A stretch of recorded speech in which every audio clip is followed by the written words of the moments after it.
First to recall the terminology of the reviews lesson, let's play the Who's Fast game. Game conditions: two students, yes, must come to the board and be the first to find the translation of the hidden words. Can? Who's the please? Кім келеді тақтаға? Алдымен осындай кім жылдам ойын ойнап көрейік, иә? Мына тақтадағы сөздерде қазақшасын айтамыз, сіздер ағылшын сөздерді табуларыңыз керек. Кім жылдам деген ойын, яғни. Кеттік, ендеше бастайық.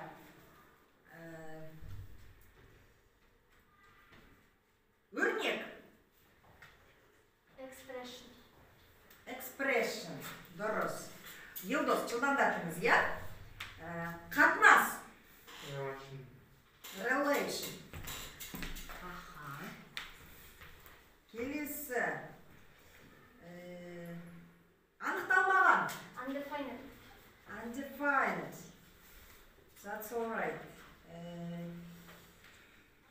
Қатынас. Жоқ. Қатынас. Relation. Категория. Категория. Тамаша, отырыңыздар. Келесі кім шығады? Қыздар.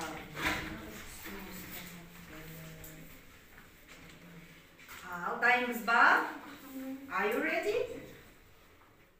Жеке.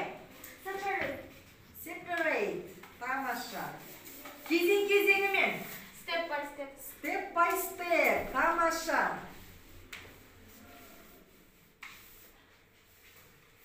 Түрлендіру.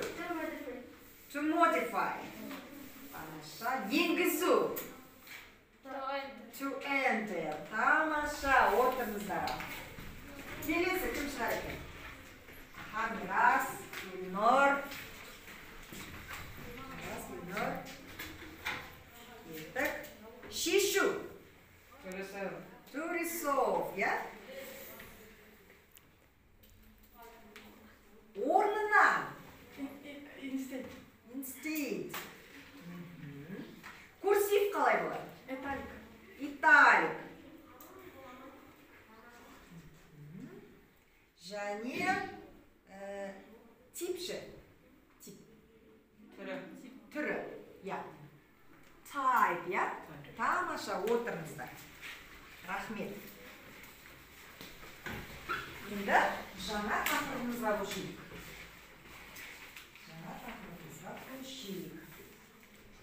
Let's start our lesson. Жаңа тақырыбымыз қалай аталады? Функциялар, я? Functions. You will identify Google Sheets functions, apply functions. Yani Google Sheets'ta funksiyalарды анықтау, funksiyalарды қолдануды үйренеді екенбіз бүгін. Қане кім оқып жібереді? Функция дегеніміз. Кім оқиды? Тақтадан кім оқиды? Мирас, оқимыз ба? Давай оқиды. Functions are ready.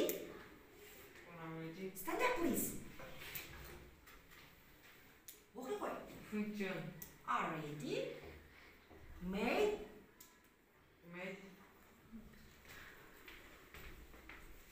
Formulas. Function are ready-made formulas intended for solving any problems. Here are some examples of the functions. Рахмет, отыра ғой. Алинур. Функция не екен? Функциялар дегеніміз? Кез келген есептерді шешуге арналған дайын формулалар. Міне функцияның кейбір мысалдары. Міне кейбір мысалдарын мен сіздерге айтайын. Қараңыздар. Кез келген сум дегеніміз find the sum of cells, яғни ұяшықтардың қосындысын табады. Қазір біз бұған мысалдар келтіреміз, ал сіздер осы мәліметтерді жазып алыңыздар. Сіздер жаза отырып, мен сіздерге түсіндіріп айта берейін, дәптерлеріңізге түсіріңіздер.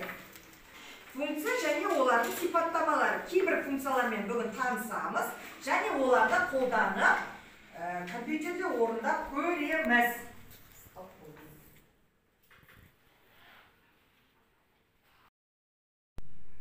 Мысалы, балалар, sum функциясының сипаттамасы ұяшықтардың қосындысын табады.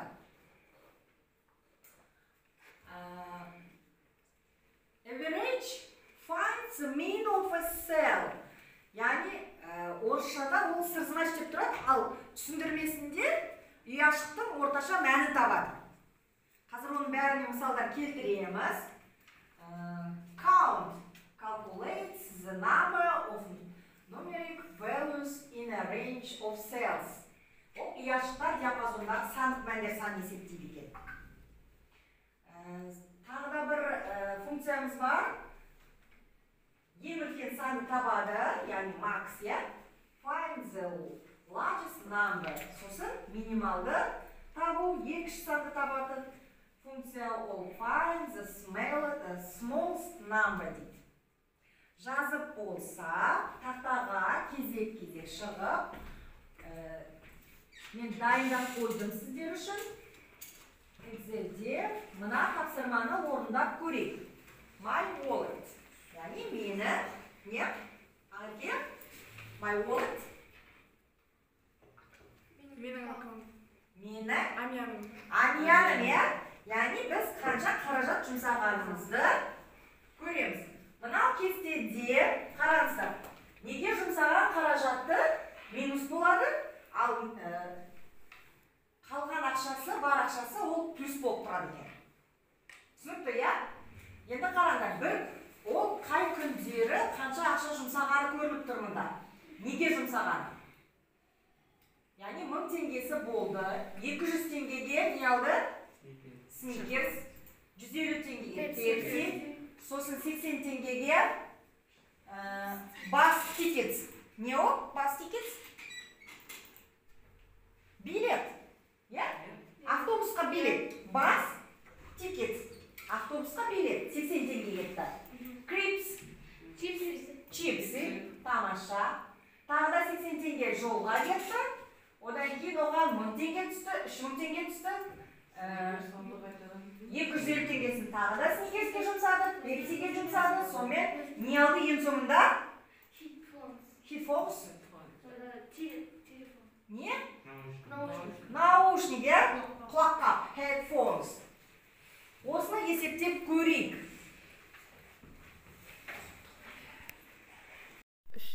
For example, мысалы балалар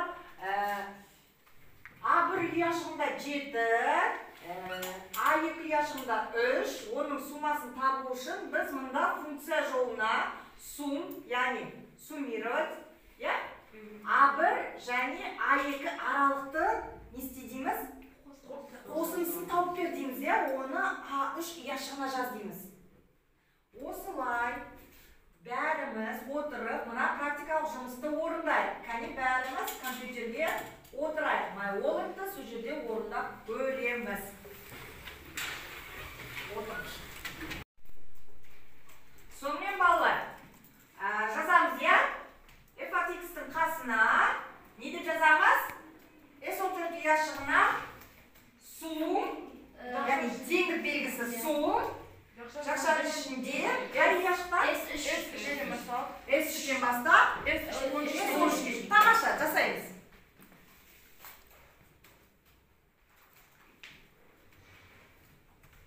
Оны бір көрейік, сосын S15 ұяшығына минималдысын көрейік.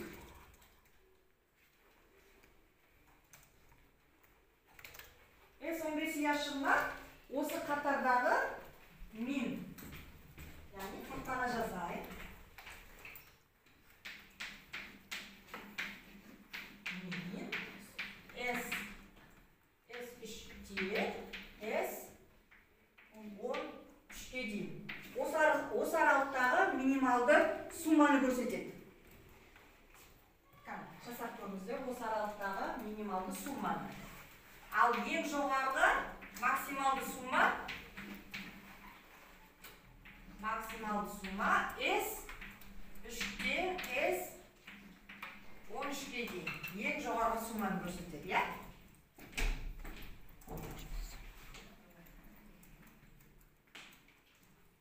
Жарайсың. Тамаша. Enter'ді баса қой. Назар аударайық, бүгінгі тақырыптың жаңа сөздері, я? Repeat, please. Predefined. Алдын ала анықталған, я? Хорошо, сіздер ағылшында айтамыз әдеттегіндей. Қазақшасын мен айтып отырайын. Тану. To recognize. Жазу. Record. Табыс кіріс. Income. Шығын. Expense. Тамаша. Кассалық табыс. Тамаша. Өттір. Кома, е? Бос емес. Empty. Нақтылы. Specific. Үйге тапсырма осы жаңа сөздерді не істейміз? Жаттап келеміз.